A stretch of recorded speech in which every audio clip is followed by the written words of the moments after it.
Hello guys, welcome to my channel. Let's go मोनोआ start करते हैं। सुबह का टाइम दिखाया जाता है जहां महारानी अपनी पुरानी यादें याद कर रही थी। महारानी चलते हुए येरोग से बात कर रही है जो हैदान में रहने आए अभी तक 1 महीना भी नहीं हुआ था। जनरल, पीछे वाले बगीचे में लगे पेड़ पर फूल खिल गए हैं, चमकीले पीले फूल।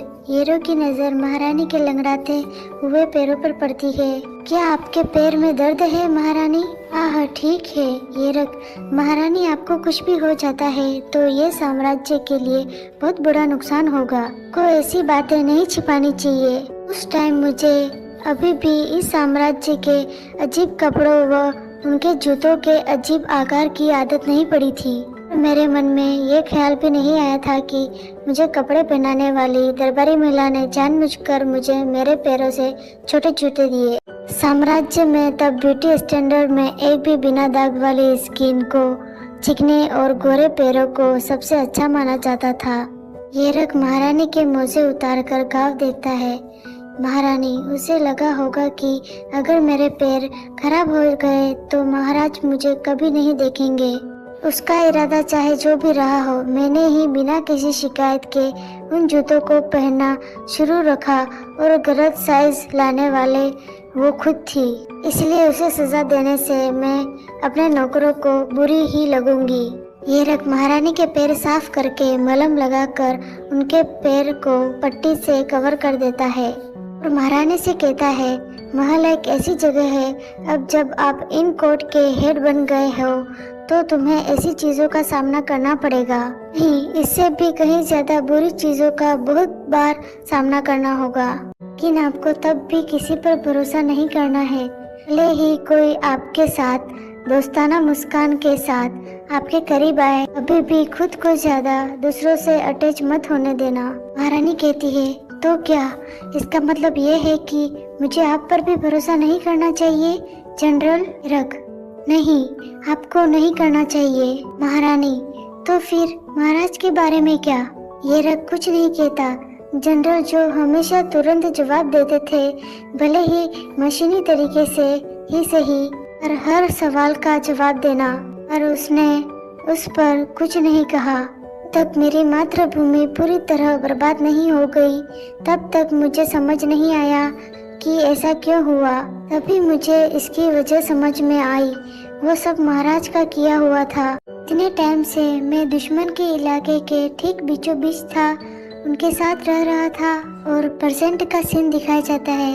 महारानी अपने कमरे में बैठी हुई थी। जब भी मैं हिट साइकिल में आता था तो सम्राट मेरे लिए एक टॉनिक बेचते थे जिससे ताकत मिलती है और मन साफ हो जाता है।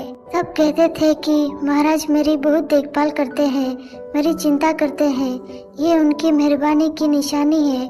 मुझे भी यही लगता था। सेवक महारानी से कहता है, महारानी, इसका स्वाद कड़वा जरूर होगा, लेकिन फिर भी आपको इसे पीना चाहिए, यह बहुत इम्पोर्टेंट है। महारानी, हाँ, इससे आराम मिलता है, मेरे अंदर की हीट शांत हो जाती है और मेरा मन साफ हो जाता है। मुझे लगता है कि अगर ये चला गया तो मैं इसे मिस करूँगा। और दरवाजे पर कोई दस्तक देता है।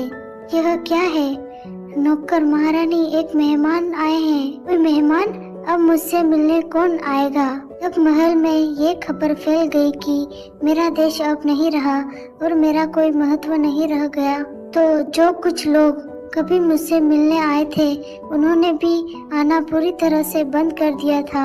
ऐसा खुलता है, वो दोनों ग्रीट करते हुए, महामहिम महारानी को नमस्कार, शांति हमेशा आपके साथ बनी रहे। महारानी, भाई, वो उठते हुए, हे भगवान, तुम यहाँ आए कैसे? प्लीज खड़े हो जाए। आपको अपने छोटे भाई के सामने इस तरह से नहीं झुकना चाहिए। महारानी, आप केवल मेरे छोटे भाई नहीं हैं, अब आप इस साम्राज्य की महारानी हैं और आपके साथ उसी के हिसाब से बिहेवियर किया जाना चाहिए। महारानी कहती है, ये मेरा प्राइवेट कमरा है, क्या यहाँ भी हमें रैंक और ड्यूटी और ऐसी फॉर्मेलिटी के बारे में बात करनी होगी? वो अपने भाई के पीछे खड़े आदमी को पुकारते हुए, काम जी हाँ, मैं ही हूँ महारानी। मैं आपको प्रणाम करता हूँ। आप कैसे हैं? कांग, यूल के शाही डॉक्टर, आप यहाँ पहुँचे कैसे? यहाँ आने के लिए जिसमें घोड़े पर सवार होकर आए तो 2 सप्ताह से ज़्यादा का टाइम लगता है, वो भी बिना आराम किए बगैर। मैंने एम्पायर के लिए डिप्लोमेटिक दूत के साथ जुड़ने के लिए अपनी मर्जी से हामी भरी है। कुछ टाइम के लिए शाही महल में ही रहूंगा। अगर किस्मत अच्छी रही तो कुछ महीनों के लिए, नहीं तो कुछ सालों के लिए।